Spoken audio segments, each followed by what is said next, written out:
Pues, gracias hermanos por venir y es un gusto verlos una vez más. Abran su Biblia conmigo por favor en el libro de Judas. Como saben, estamos en la serie del libro de Judas y este es el mensaje número 3 de la serie.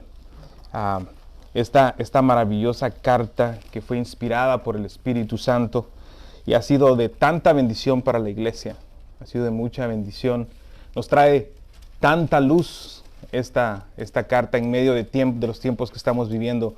Y hoy vamos a ver la introducción o la presentación que Judas va a hacer acerca de quiénes son estos que se han infiltrado en la iglesia. Antes de ver, vamos a hacer un pequeño resumen para que veamos cuál es el contexto de lo que hemos estado viendo y que no vayamos a llegar a interpretaciones incorrectas.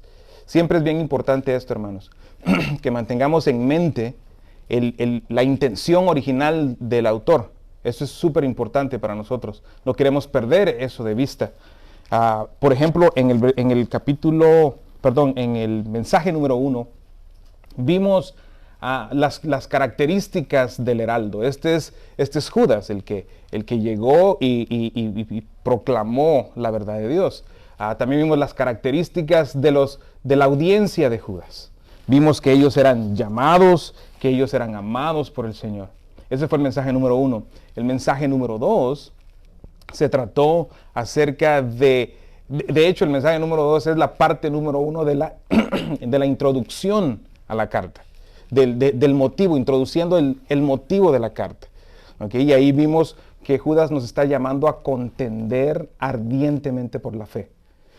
Contender por la fe significa contender por las escrituras, por la sana doctrina. Esta doctrina no cambia. Esta doctrina no hay necesidad de hacerle un update, de mejorarla. Se nos ha dado una vez y para siempre. Esa fue la parte 1, básicamente, del motivo de la carta. Y hoy vamos a ver la parte 2 del motivo de la carta. Y aquí es donde Judas nos va a introducir a los falsos maestros. Y nos va a dar ciertas características de ellos que nosotros tenemos que verlas con la intención de desarrollar un discernimiento. Para que nosotros desarrollemos un discernimiento y podamos identificar. El libro de Judas está plagado de características de los falsos maestros, pero esta es la introducción a ellos. Entonces, para que nosotros podamos tener ese discernimiento y poder ver y distinguir lo falso de lo verdadero. ¿Okay?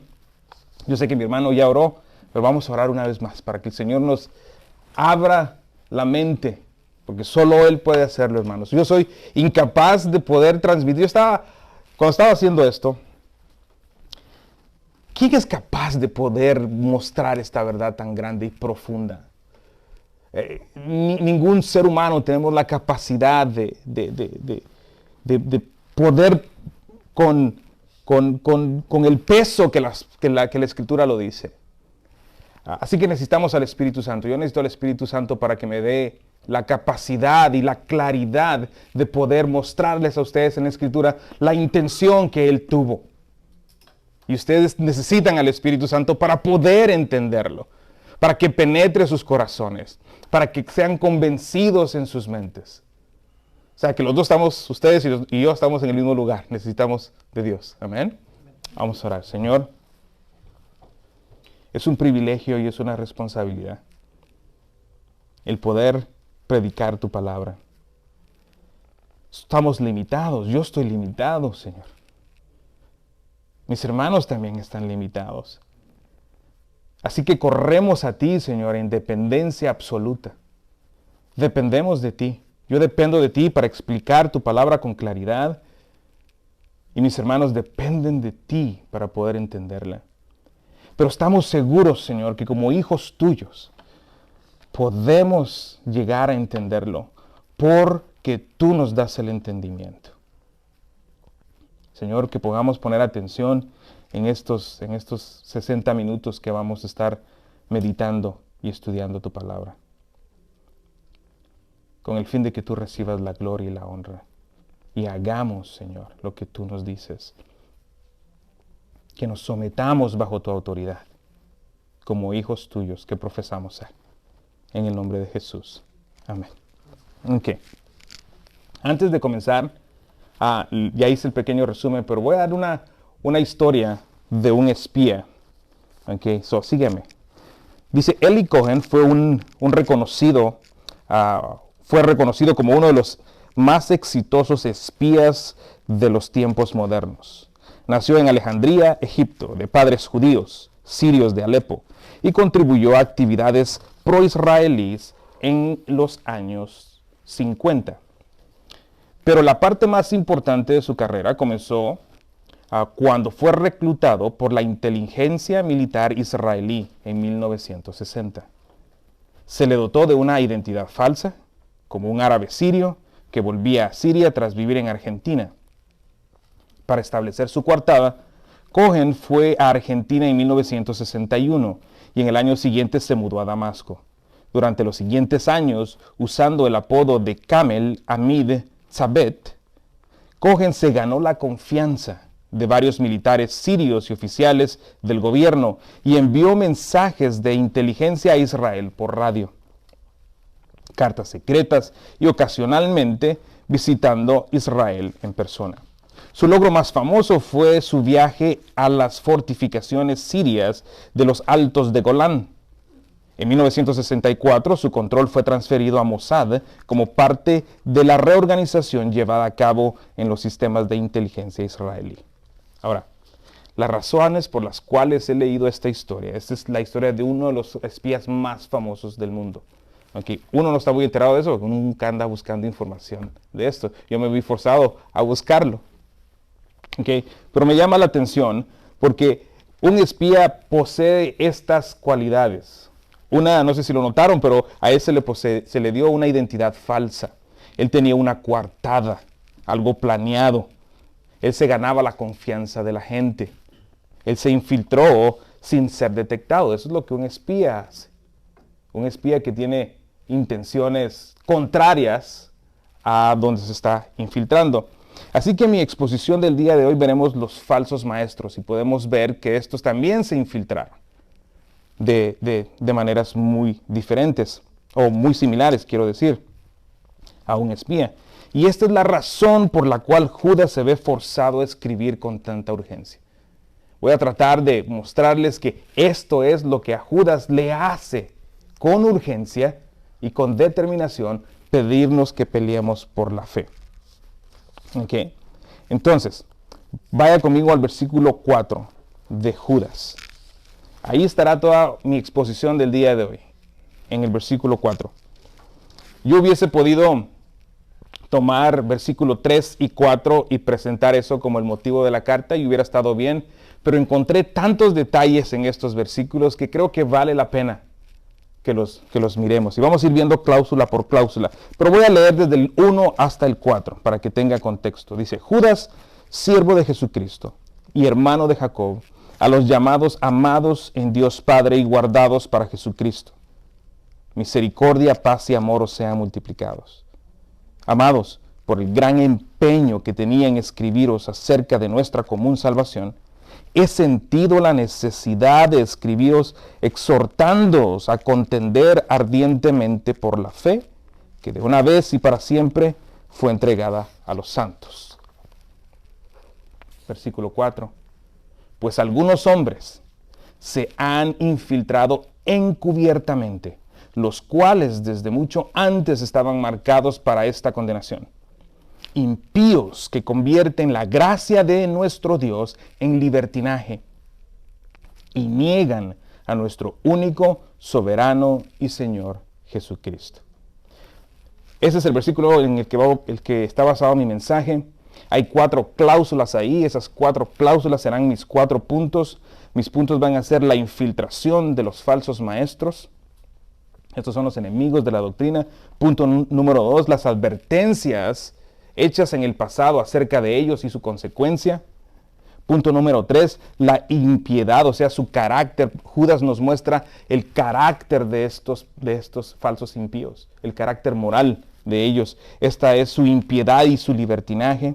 Y también mi punto número 4 será que no viven bajo el señorío de Cristo, como debería hacerlo todo creyente. Rechazan el señorío de Cristo. ¿Ok? So vamos a mi punto número 1. La infiltración de los enemigos. Eso está en la primera cláusula, donde dice, pues algunos hombres se han infiltrado encubiertamente. O sea, la primera pregunta que viene a mi mente es, ¿a dónde se infiltraron estos hombres? Y la respuesta es a la iglesia local. Pero para que tú y yo entendamos esto, no sé si a ti te pasó, pero cuando yo lo estaba leyendo, y es obvio que se infiltraron a la iglesia, porque Judas escribió a la iglesia, me estaba imaginando yo mi edificio, este edificio. No sé si te pasó a ti eso por la mente. Pero tienes que saber que las iglesias en el siglo I no eran como lo que estamos viviendo nosotros hoy. Ellos se reunían en casas. Y eso tiene cierta implicación, porque si la iglesia primitiva se reunía en casas, estos falsos maestros tuvieron que ser astutos, literalmente, para poderse infiltrar. Es más fácil infiltrarse en un grupo grande, ¿está de acuerdo conmigo? Es mucho más fácil, porque casi no se nota uno, ¿verdad? Pero en un grupo, si alguien va a llegar a la casa del hermano de Jesús de los Domínguez, no, tiene que parecerse a ellos, tiene que hablar como ellos, ¿verdad? O sea que es más difícil infiltrarse de esta manera. ¿Okay? Y eso es lo que nosotros tenemos que entender. Eso quiere decir que si ellos se infiltraron es porque fueron astutos, fueron engañadores, se disfrazaron, pretendieron ser algo que no eran. Por eso fue que pudieron infiltrarse. Mira lo que dice Filemón 1:2 para enfatizar en el punto de que la iglesia del primer siglo se reunía en casas.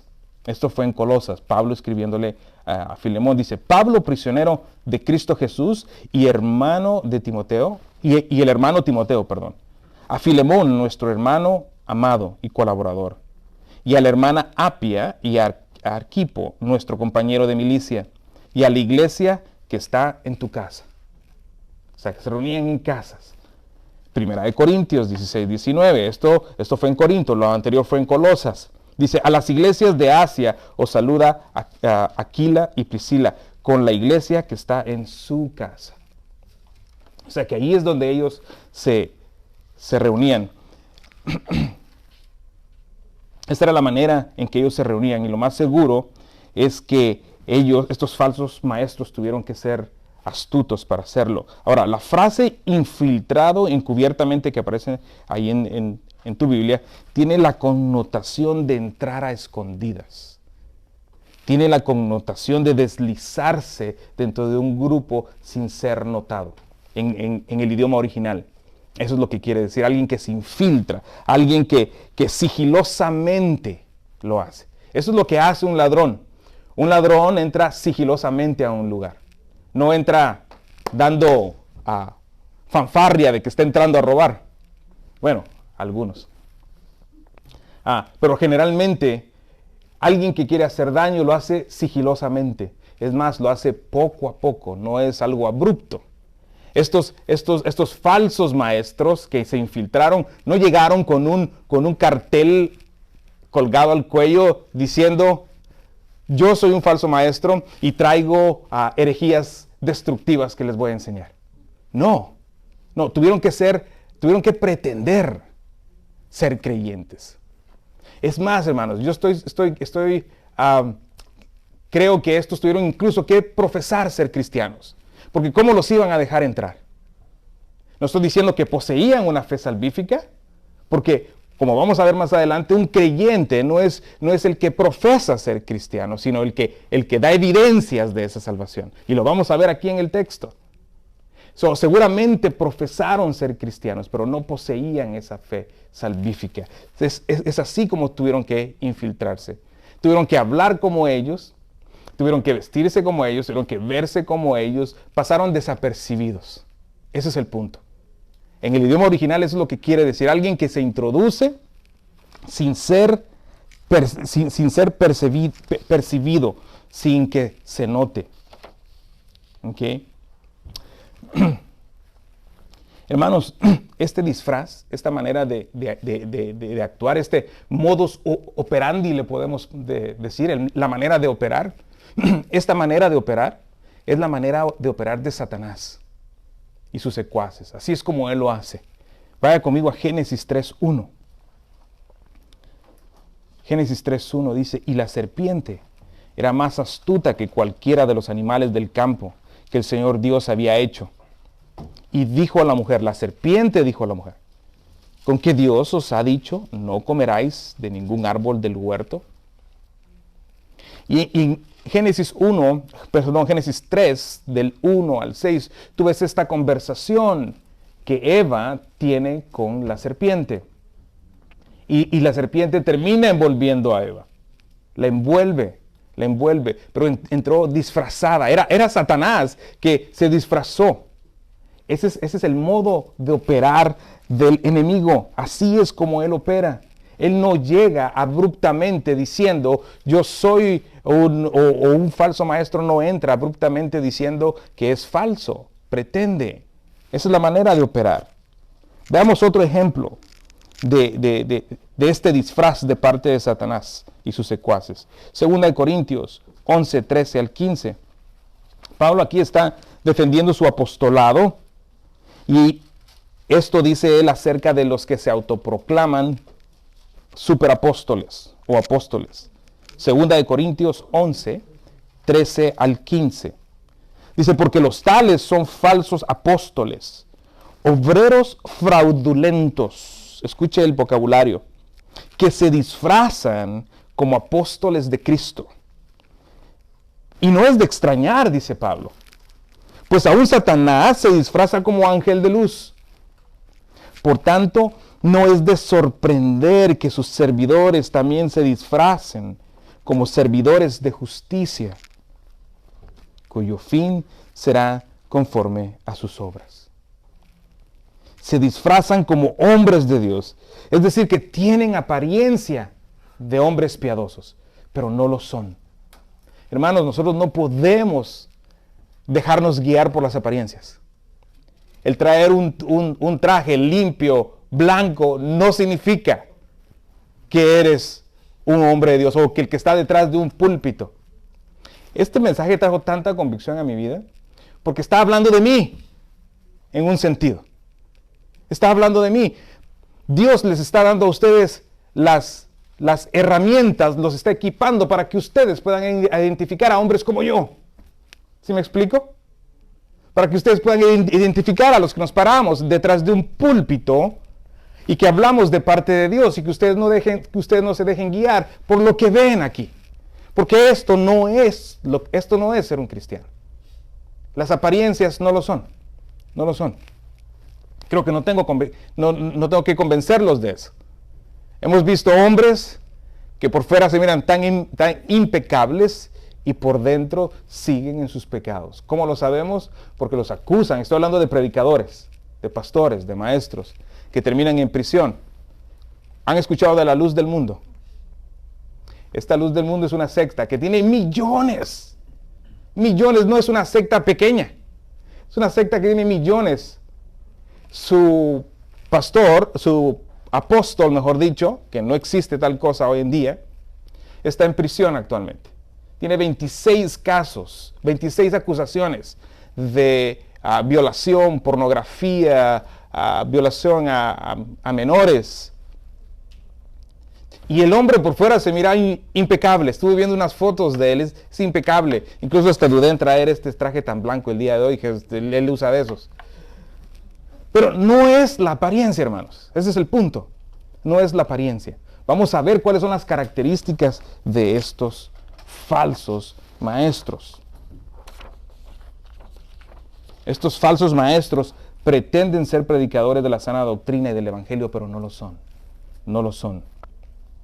Tanto estos falsos apóstoles que Pablo menciona aquí, en 2 Corintios, el que acabo de leer, como los que Judas menciona, tienen su propia agenda. No la agenda de Dios. Tienen sus propias intenciones, es lo que quiero decir. No tienen las intenciones de Dios. Tienen su propia agenda. Veamos a un ejemplo, a manera de contraste, de alguien, de un hombre verdadero de Dios, de un hombre que Dios ha llamado, que su único interés es agradar a Dios. Tenemos esos ejemplos en la Biblia. 2 Corintios 2:17. Este es Pablo. Dice, pues no somos como muchos, dice Pablo, que comercian con la palabra de Dios, sino que con sinceridad, como de parte de Dios y delante de Dios, hablamos en Cristo. Este es un hombre, hermanos, que no tiene ninguna otra agenda. Él no trata de impresionar a su audiencia. Él no trata de quedar bien con la audiencia. ¿Será que le va a gustar el mensaje que digo? No, lo voy a cambiar porque está muy fuerte. Esa no es su preocupación. Él dice, con sinceridad, predicamos a Cristo. Y luego lo que me impresiona es que este hombre de Dios siempre tiene en mente a Dios como su audiencia. Mira lo que dice. Como de parte de Dios y delante de Dios. O sea que el hombre de Dios habla de parte de Dios y delante de Dios. Dios está aquí hoy y está viendo la predicación, esta predicación. Y la predicación que va a hacer el pastor. Y lo que el maestro va a explicar el día de hoy. En todas las iglesias. Como de parte de Dios hablamos. Y delante de Dios. Esa era la preocupación de Pablo. Esa era su preocupación. Esa era su agenda. Su agenda no era complacer a las personas. Era complacer a Dios. Eso es lo que a él le preocupaba.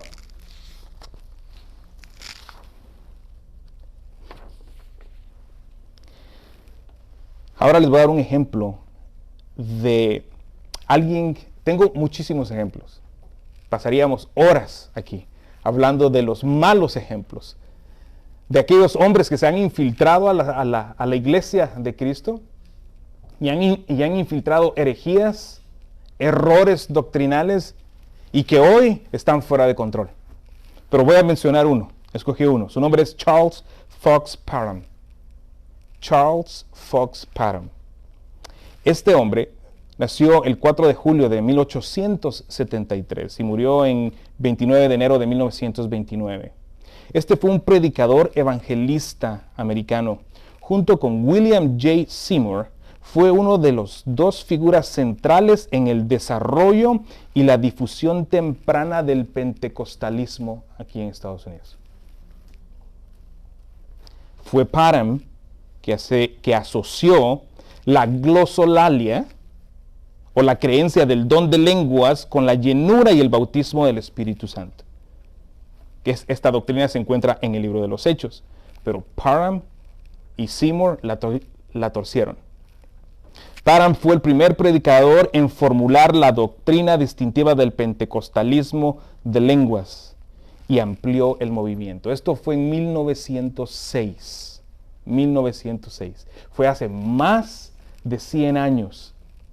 Él dijo haber recibido el bautismo del Espíritu Santo con la expresión de hablar en lenguas, y él mismo entendió que hablar en lenguas, como bien explícitamente lo dice el capítulo 2 de Hechos, son idiomas. Es claro por el texto. Él dijo que había recibido el bautismo del don del Espíritu Santo y que podía hablar en lenguas hablando de idiomas, al punto que convenció a un grupo de hombres que eran misioneros a no aprender el idioma chino e ir a China y predicar el evangelio. Fueron para allá y fue un fiasco. Fue un fiasco porque no pudieron hablar en chino. Esto está documentado por un periódico local. Regresaron y entonces él cambió la versión. Oh no, es que me equivoqué. El hablar en lenguas no son idiomas. Es un idioma angelical y es lo que hoy, 100 años después, más de 100 años después, es lo que las iglesias evangélicas, muchas iglesias evangélicas, practican y lo reciben como verdad. Y no es verdad. El balbuceo que los pentecostales y carismáticos practican como el don de lenguas no es el don de lenguas de la Escritura. Porque el don de lenguas es hablar en idiomas. Pero si ve cómo un hombre se infiltró una herejía, infiltró un error, y 100 años después esto está fuera de control. Si la luz del mundo tiene, creo que 5 millones de seguidores. Los pentecostales y carismáticos se cuentan por miles de millones alrededor del mundo, practicando y creyendo esto que no está en la Biblia. Este es el peligro, hermanos. Esta es la preocupación de Judas. Es por eso que él dice, les exhorto a que peleen por la integridad de las Escrituras. Él siente, el problema con los falsos maestros no es que están limpiando baños. El problema con los falsos maestros no es que están cuidando los carros allá afuera. No, el problema con los maestros infiltrados en la iglesia es que están aquí, detrás del púlpito, enseñando herejías. Y el creyente incauto tomándolas como verdad. Ese es el problema. Ese es el problema, pero lo hacen poco a poco. Poco a poco. No lo hacen de manera abrupta.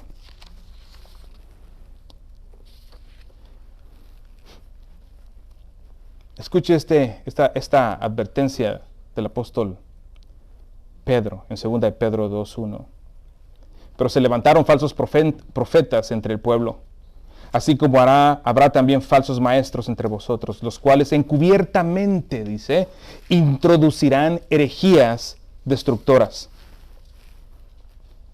La preocupación de Judas es grande, como ya lo mencioné. Es grande. Juan 8:32 dice, y conoceréis la verdad, y la verdad os hará libres. Hermanos, ningún creyente puede ser libre escuchando opiniones o errores o mentiras de hombres, consciente o inconscientemente. Jesús dijo que lo único que va a hacerte libre es la verdad. Juan 8:32, y conoceréis la verdad. La verdad es lo que vas a conocer. Y el conocimiento de esa verdad es lo que te hará libre. Y la verdad os hará libres. Salmo 19, 7 al 9, escuche esto. La ley del Señor es perfecta, que restaura el alma. El testimonio del Señor es seguro, que hace sabio al sencillo. Los preceptos del Señor son rectos, que alegran el corazón. El mandamiento del Señor es puro, que alumbra los ojos. El temor del Señor es limpio, que permanece para siempre. Los juicios del Señor son verdaderos, todos ellos justos. Eso es lo que cambia. No mi opinión, no mi idea, mucho menos mi error. No sé si lo notó, pero hay 6 cualidades de la palabra de Dios. Es perfecta, segura, recta, pura, limpia, verdadera. Hermanos, esto es lo que nos cambia y lo que nos transforma. Por eso es que tenemos que pelear por la integridad de las Escrituras. ¿Sí ven el punto, hermanos? Esa es la razón por la que tenemos que pelear por la integridad de las Escrituras. Ok, ahora pasemos a mi segundo punto. Las advertencias del pasado. Las advertencias del pasado acerca de estos falsos maestros y el destino de ellos. Se habló de ellos con anterioridad y del destino de ellos. La segunda cláusula en el versículo 4 dice, los cuales desde mucho antes estaban marcados para esta condenación. Ahora, para entender esta cláusula, hermano, debemos de explorar rápidamente 3 palabras en griego. La primera es palai. Palai usted lo encuentra en su Biblia desde hace mucho tiempo. Eso es lo que significa palai. La segunda es prografo, que usted lo encuentra en su Biblia como estaban marcados. ¿Okay? Y la tercera es crima, que en su Biblia usted lo encuentra como condenación, pero significa juicio. Okay. Palai, hace mucho tiempo, eso es lo que significa. Prografo, literalmente significa escribir con antelación o con anterioridad. Prografo es una palabra compuesta. Pro significa antes, grafo, escritura. Okay. Y crima es juicio. Lo podemos traducir de esta manera. Desde hace tiempo y con antelación se escribió de ellos para que fueran condenados o fueran enjuiciados. Eso es lo que nos quiere decir Judas en este pasaje. Que el juicio de ellos se escribió con anterioridad, con antelación. Ahora, hay debate. Algunos dicen que si se está refiriendo al Antiguo Testamento o se está refiriendo al Nuevo Testamento. No quiero entrar en ese debate porque lo importante es ver la idea más grande. Es que de hecho sí está en la Escritura, en el Antiguo Testamento, la advertencia acerca de ellos y su juicio, y en el Nuevo Testamento. Jesús habló acerca de esto, Pablo habló abundantemente y Pedro de igual manera. Entonces, eso es lo que vemos aquí. Mire, Mateo 24, 4 y 5 dice, respondiendo Jesús les dijo, mirad que nadie os engañe. Aquí hay una prueba de que se habló de ellos con anterioridad. Mateo 24, 4 al 5, respondiendo Jesús les dijo, mirad que nadie os engañe, porque muchos vendrán en mi nombre, diciendo, yo soy el Cristo, y engañarán a muchos. Ahí está una advertencia, ya se había escrito acerca de ellos, se nos había advertido. Segunda de Timoteo 4, 2 al 4, dice Pablo a su hijo en la fe, Timoteo, y el joven predicador, dice, predica la palabra, insiste a tiempo y fuera de tiempo, redarguye, reprende, exhorta con mucha paciencia e instrucción, porque vendrá tiempo, versículo 3, cuando no soportarán la sana doctrina, sino que teniendo comezón de oídos, acumularán para sí maestros conforme a sus propios deseos. Y apartarán sus oídos de la verdad y se volverán a los mitos, a las historias, a lo que yo pienso, yo siento, anoche soñé. El Señor me dijo. Escuchen, el vocabulario está tan claro, hermanos. Apartarán sus oídos de la verdad. Y aquí está hablando de la audiencia. Déjenme decir una cosa, donde hay falsos maestros como maestros, como pastores, lo más seguro es que hayan falsos creyentes, porque es lo que quieren escuchar. No les molesta. Yo estoy seguro que ustedes lo han hecho también. Han visto algún video en YouTube de alguien de algún predicador y lo que le dan ganas es de apagar el teléfono por las inconsistencias que está diciendo. Ahorita, la semana pasada, un predicador de aquí, y uno siempre piensa que estos están fuera, no, aquí abundan, aquí en Bakersfield, abundan. Este predicador, su manera de vestir es super cool, a lo mejor tiene como 50 años, pero se mira como de 30 por la manera que se viste. ¿Ok? Es apariencia. Y para resumir su mensaje, dijo que la resurrección de Jesucristo era para que tú lograras tus sueños. Ese fue su mensaje. Hermanos, pero son motivadores, son hijos del diablo, pero son unos motivadores, saben hablar. Nosotros, por lo menos yo, me tropiezo en mis palabras. Estos fluyen. Son buenos speakers. Son buenos para hablar. Son carismáticos. Pero enseñan el error. Y solo si tú y yo conocemos la verdad, podremos identificar lo que es falso. Solo si conocemos la verdad, podremos identificar lo que es falso. Se nos advirtió acerca de ellos. Hermanos.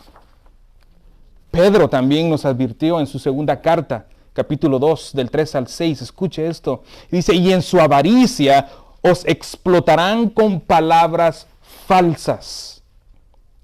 El juicio de ellos, de estos falsos, desde hace mucho tiempo, no está ocioso, ni su perdición dormida. O sea que serán castigados. Porque si Dios no perdonó, escuche, no perdonó a los ángeles cuando pecaron, sino que los arrojó al infierno y los entregó a fosos de tinieblas reservados para juicio. Si no perdonó al mundo antiguo, argumenta Pedro, sino que guardó a Noé, un predicador de justicia. Vea la comparación que está haciendo Pedro. Pedro está comparando al que predica mentiras y al que predica la justicia, hablando de Noé. Con otros 7 cuando trajo el diluvio sobre el mundo de los impíos. Si condenó a la destrucción a las ciudades de Sodoma y Gomorra, reduciéndolas a cenizas, poniéndolas de ejemplo para que los que habrían de venir impíamente después. Yo les mencioné a ustedes que al principio que la carta de Judas y el capítulo 2 de Pedro es muy similar. Es impresionantemente, casi palabra por palabra. Dios nos ha advertido de ellos. A mí no me sorprende porque es el mismo Espíritu Santo que inspiró ambos libros. Es el mismo autor hablando del Espíritu Santo. Un comentarista bíblico dijo: el juicio de Dios no se demora, ya que estos impíos están incluidos en la condenación que Dios estableció desde hace mucho tiempo contra ellos. Hermanos, nuestro Dios es soberano, Él sabe. A Él no le ha tomado por sorpresa. Puede que a ti y a mí nos tome por sorpresa. ¿Cómo es posible? Pero a nuestro Dios no. Nuestro Dios no es un Dios que Él averigua información conforme la información comienza a venir. No, Él es Dios. Él es soberano. Él sabe lo pasado, presente y futuro. Él lo sabe. A nuestro Dios no le tomó por sorpresa y los juzgó desde antes. Este es el resultado lo que los impíos van a recibir, el juicio de Dios. Y esto tienen que saberlo ellos, hermanos. No porque nosotros les odiamos, nosotros no les odiamos, pero tienen que saberlo para que se arrepientan. Para que se arrepientan. Nosotros tenemos que insistir en esto para que el impío vea que lo que está haciendo no va a quedar impune. Dios va a castigarlos. El tercer punto es su impiedad y libertinaje. Esa es la tercera cláusula en el versículo 4 de Judas. Dice: impíos que convierten la gracia de nuestro Dios en libertinaje. Esta es la calidad moral, el carácter moral de los impíos. Este es el carácter moral. Ellos convierten la gracia de nuestro Dios en libertinaje. Ser impío, hermano, es opuesto a la piedad. Es contrario a la piedad. Es contrario a la reverencia debida a Dios. Es una persona rebelde que se opone a la sujeción de Dios. Se opone al conocimiento de Dios. No está dispuesto a someterse. Una persona impía es deshonesta, es tramposa. No se acerca con la verdad, sino con mentira. Dice una cosa, pero sus acciones hacen otras. Hay un principio en el Salmo 37, 21 que nosotros podemos usar. Dice: el impío pide prestado y no paga, mas el justo es compasivo y da. El principio aquí es que el impío pide prestado sabiendo que no va a pagar, con engaño. Eso es un engaño. ¿Okay? Eso es lo que hace un impío. Es un engañador. Y estos falsos maestros son así. Pues tuvieron que fingir, como ya lo dije, ser creyentes para poderse introducir en la iglesia. También ser impío es la falta de temor a Dios. En 1 Samuel 24:13 encontramos esto. Dice: como dice el proverbio de los antiguos, de los impíos saldrá la impiedad, así que mi mano no será contra ti. El hombre de Dios se refrena. No es que, hermanos, no es que nosotros como creyentes estemos hablando o diciendo que somos mejores que ellos, o que nunca pecamos, o que no estamos bajo tentación. No. La diferencia es esta. El creyente, el que ha sido regenerado, se refrena. Hay temor del Señor en él.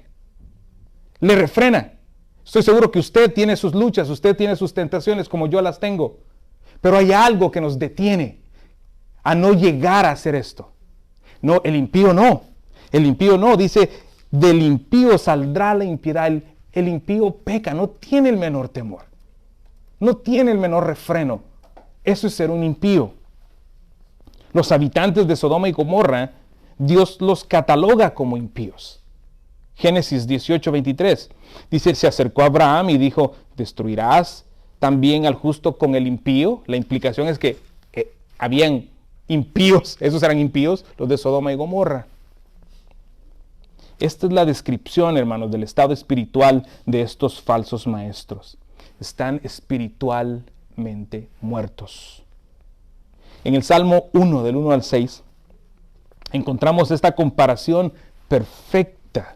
de cómo se ve un hombre de Dios en contraste a un hombre que no lo es, que es un impío.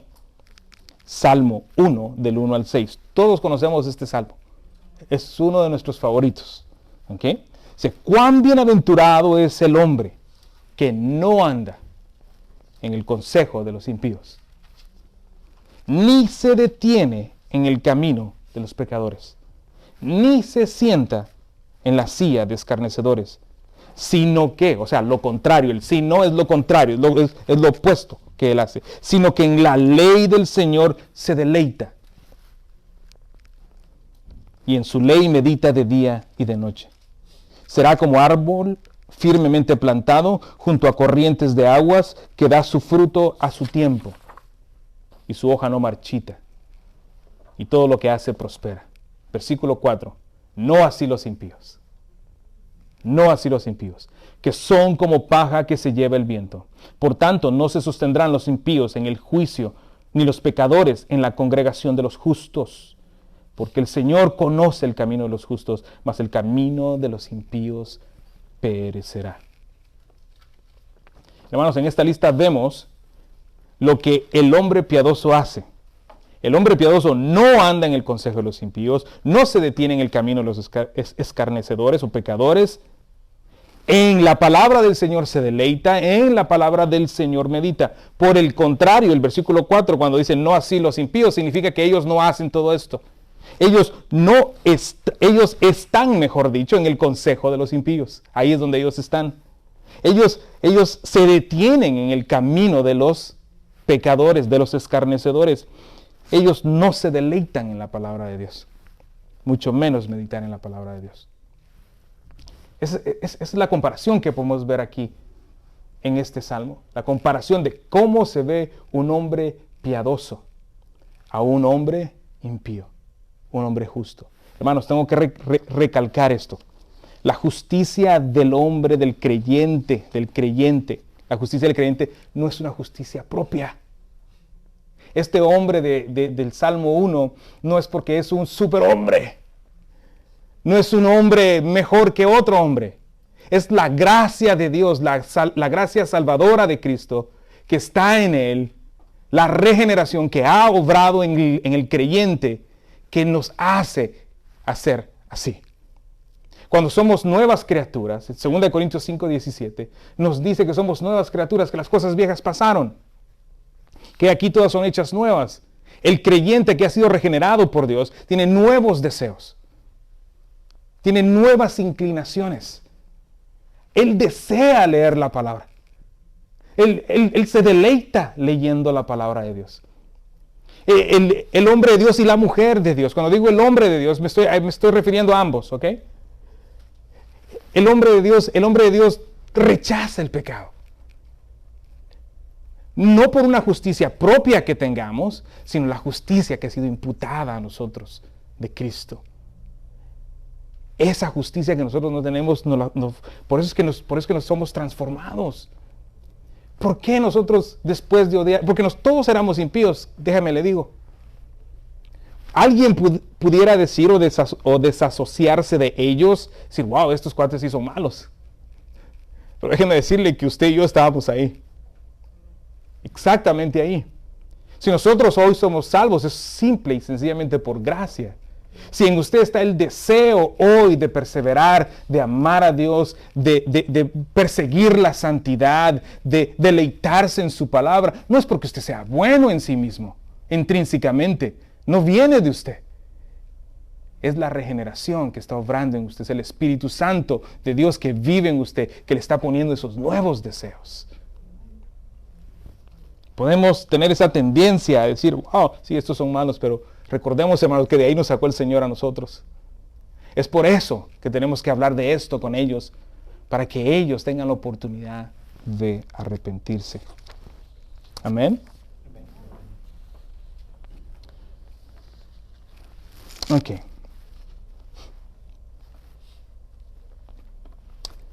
Todo hombre y mujer que proclama ser creyente, pero no está viviendo de una manera piadosa, se está engañando a sí mismo. No lo es. No es lo que dice, no es lo que profesa ser. Es lo que hace. Y no porque nuestras obras nos den la salvación, sino porque nuestras obras son la evidencia de que Dios ha obrado una salvación en nosotros. ¿Ok?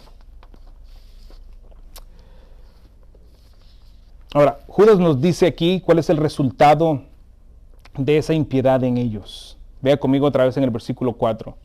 Dice que convierten la gracia de Dios en libertinaje. Estos hombres abusaban la gracia de Dios y se daban licencia para pecar. Eso es libertinaje. En el griego, aselgia. Tiene connotaciones de sensualidad, tiene connotaciones de excesos, desenfrenos, indecencia, lascivia. Este es el fruto de su impiedad. Esto es lo que ellos son. Estos falsos maestros, sabiendo que la salvación del creyente no depende de las obras propias para obtenerla, sino es un regalo de Dios, aprovechaban esto para el libertinaje, para complacer sus deseos sexuales. Y esto es real, fue real en aquel tiempo, es real el día de hoy. Acabo de mencionar uno de cientos de hombres. Este hombre, el apóstol de la luz del mundo, creo que se llama Nazón, exactamente. Joaquín Nazón Guzmán. Ajá. 26 cargos por abuso sexual. Es cierto. La Biblia, hermano, cuando vemos estas evidencias en el mundo, la Biblia, eso confirma que la Biblia es verdad. Está hablando la verdad. Está hablando la verdad. Estos hombres, el falso profeta, el falso maestro, es un libertino. Abusa de la gracia. Este es uno de los males que los falsos maestros acarrean a la iglesia. La difaman con su comportamiento pecaminoso, bajo el banner de estoy bajo la gracia, y el mundo se burla. El mundo cree que el ser cristiano o el verdadero cristianismo es lo que Nazón Guzmán representa, y muchos, y no es así. No es así. Difaman a la iglesia. En el peor de los casos, el mundo cree eso, hermanos, pero no es así. Y se acercan. El problema, este es el problema, es que se acercan a la iglesia creyendo que esa es la norma, y se acercan por otros motivos, la gente, por motivos egoístas, y viven de esa manera, pensando que esa es la norma, cuando no lo es. Dios nos ha llamado a santidad. Dios nos ha llamado a santidad. En palabras sencillas, hermano, esto es herejía. Un hereje es aquel que tuerce la doctrina bíblica. Ese es un hereje. El que tuerce una doctrina bíblica es un hereje. Y esto es lo que ellos estaban haciendo. Ellos estaban torciendo la santidad a la que hemos sido llamados. ¿Okay? El apóstol Pablo nos dice que la gracia salvífica no nos da licencia para pecar. No nos da licencia para pecar. Es claro, explícito en la palabra. Romanos 6, 1 al 2 dice, ¿qué diremos entonces? ¿Continuaremos en pecado para que la gracia abunde? De ningún modo. Y en su Biblia usted lo va a encontrar con palabras, con signos de exclamación. Por favor, léalo así cuando lo lea en casa, ¿ok? Porque ese es el objetivo de esos signos de exclamación, para que usted los lea de esa manera, porque esa fue la intención del autor. En el original, eso es lo que quiere mostrar. Quiere mostrar exclamación, de ninguna manera. No es así, es lo que está diciendo Pablo. Nosotros que hemos muerto al pecado, ¿cómo viviremos en él? Es vivir. El creyente pecamos. Sí, no somos perfectos, pero no vivimos en el pecado. Esa es la gran diferencia. No practicamos el pecado. Y Pablo dice aquí, la gracia no nos da ese permiso. De ningún modo. El verdadero cristiano no abusa de la gracia, sino más bien, él está consciente de que está muerto a la vida pecaminosa. Pero estos falsos maestros profesan tener una salvación que no poseían. Pues la verdadera gracia salvífica, esa transforma. Mira, Tito 2, 2, 11 al 13. Esto es muy claro. Porque la gracia de Dios se ha manifestado, trayendo salvación a todos los hombres, enseñándonos. La gracia es lo que nos enseña esto, es lo que dice Pablo. Escucha lo que nos enseña la gracia. Que negando la impiedad y los deseos mundanos, vivamos en este mundo sobria, justa y piadosamente. La gracia salvífica, eso es lo que nos enseña. Que vivamos justa, sobria y piadosamente, aguardando la esperanza bienaventurada, la manifestación de la gloria de nuestro gran Dios y Salvador Jesucristo. Todo lo contrario, estos falsos maestros están haciendo todo lo contrario de lo que la Biblia describe lo que debería de ser un verdadero creyente. Punto número 4. Rechazan el señorío de Cristo. Ahí esa es la última cláusula en el versículo 4. Dice, y niegan a nuestro soberano y Señor Jesucristo. Hermano, esto está poderoso. Debo decir por qué. Aquí hay dos palabras que está utilizando Judas. Déspotes y curios, los pone juntos. Déspotes es la palabra de donde nosotros derivamos déspota, que dentro de nuestra cultura y de nuestro tiempo tiene connotaciones negativas, ¿verdad? Ustedes saben que un déspota es un déspota, ¿no? Es alguien malo. Pero déspotes en el idioma original está diciendo que es una persona que tiene el control absoluto sobre otra. Y luego pone curios, que es Señor. ¿Qué nos está diciendo Judas aquí? Niegan, estos falsos maestros niegan al que tiene el control sobre el creyente. Porque eso es cierto. Nosotros como cristianos somos esclavos de Cristo. La Biblia tiene sentido, hermanos. Por eso es que la Biblia nos llama esclavos, porque Él es nuestro déspotes. Él es el que tiene control soberano sobre nosotros. Completo. La autoridad completa. Esto es algo que el falso creyente y el falso maestro no soporta. No soporta. No puedo creer que ese sea el Dios de la Biblia. Ese no es el Dios en el que yo creo. Bueno, has creído en un Dios que tú has imaginado. Porque el Dios de la Biblia se declara como déspotes, el que tiene el control soberano sobre todos, incluso los suyos, con mayor razón los suyos. Y curios, Él es Señor. Y Judas nos dice que ellos niegan a este. La palabra negar aquí es literalmente rechazar, es no aceptar. Esas son las connotaciones en griego. Es rechazar, es no aceptar. No están aceptando el señorío de Cristo. Hermanos, todo verdadero creyente se somete a la voluntad escrita de Dios aquí en su palabra. Todo verdadero creyente vive bajo el señorío de Cristo. No existe tal cosa como alguien que sea creyente, pero no viva bajo el señorío de Cristo. Las instrucciones, su palabra, lo leímos hace un momento, su palabra, el creyente vive bajo eso. Porque ¿cómo conocemos el señorío de Cristo? ¿Cómo sabemos qué es lo que Dios quiere para los suyos? ¿Por lo que escuchamos que Él nos habla? ¿Lo que yo siento? ¿O mis experiencias? No, aquí está lo que Él ha dicho y tal como lo ha dicho. Hermanos, la palabra de Dios es clara. Es clara. Lo que pasa es que nosotros cuando nos encontramos con un texto que no nos gusta, nuestra mente lo pasa por alto. Vámonos al siguiente. O porque no lo entiendo o porque no lo quiero aceptar. Pero la característica del creyente verdadero es que se somete a la palabra de Dios. La característica del verdadero creyente es que examina sus experiencias a la luz de la palabra. Él no hace teología de su experiencia. Tuve una conversación hace unos días con una hermana acerca del don de lenguas. Y le expliqué y le mostré sin términos técnicos, sino lo que dice el texto, lo que todo ser humano al leerlo entendería.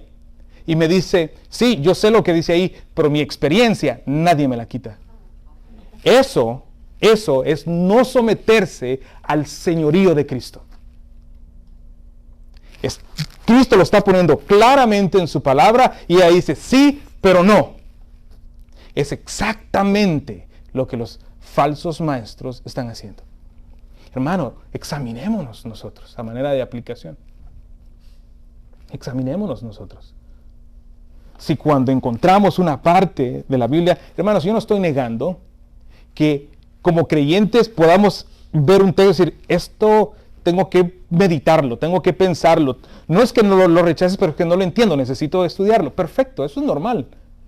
Eso es normal. Tenemos que ir entendiendo la palabra.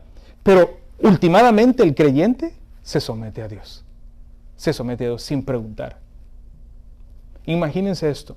El amo y señor y el esclavo. El amo le da una orden al esclavo y el esclavo le dice, no, ¿es eso posible?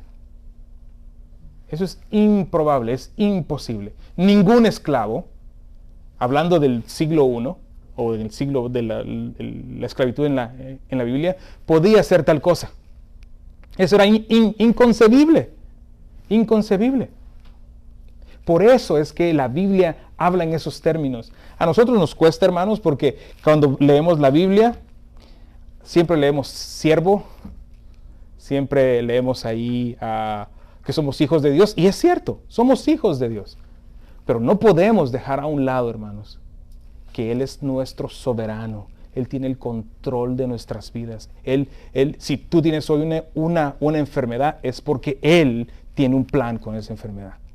Y tienes que aceptarlo. Tienes que ser santificado en esa situación. Él tiene que ser glorificado en medio de esa situación.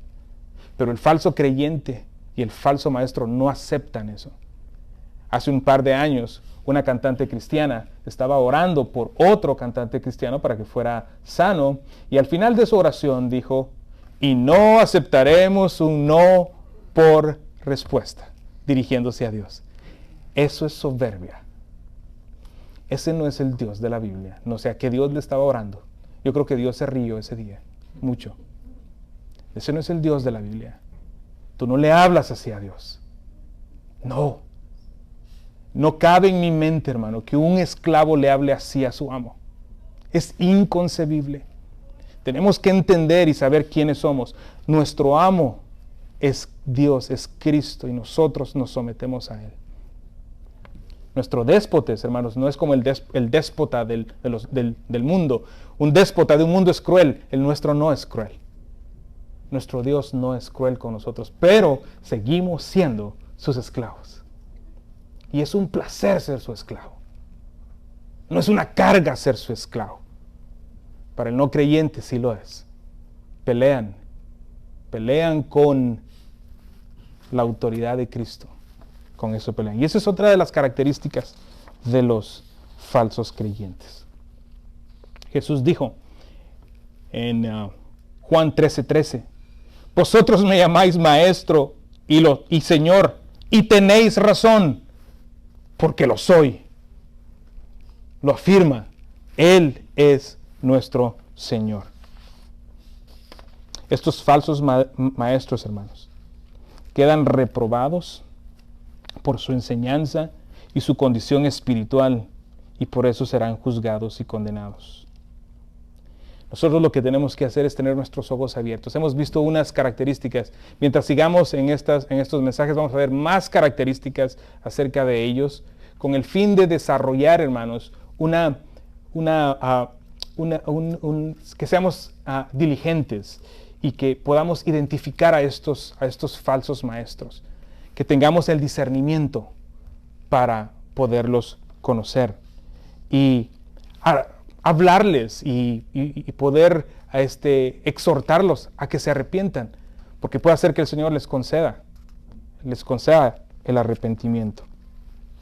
Hermanos, para terminar, versículo 4 vimos la infiltración de los falsos maestros, las advertencias del pasado y la condenación del pasado para ellos, su carácter moral, su impiedad y libertinaje, y que no viven sometidos bajo el señorío de Cristo.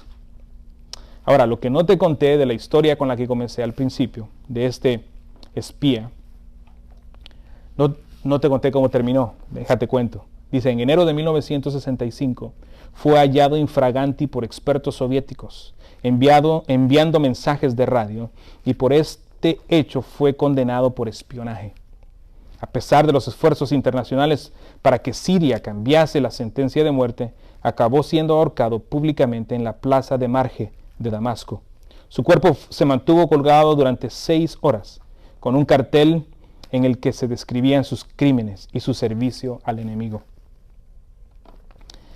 Hermano, Eli Cohen era su nombre. Él fue condenado por sus servicios al enemigo. Estos falsos maestros serán condenados por Dios mismo. Pero no solo los falsos maestros, sino los falsos creyentes también. Y esto lo digo de manera de aplicación. Siempre lo voy a decir, porque yo no conozco sus corazones.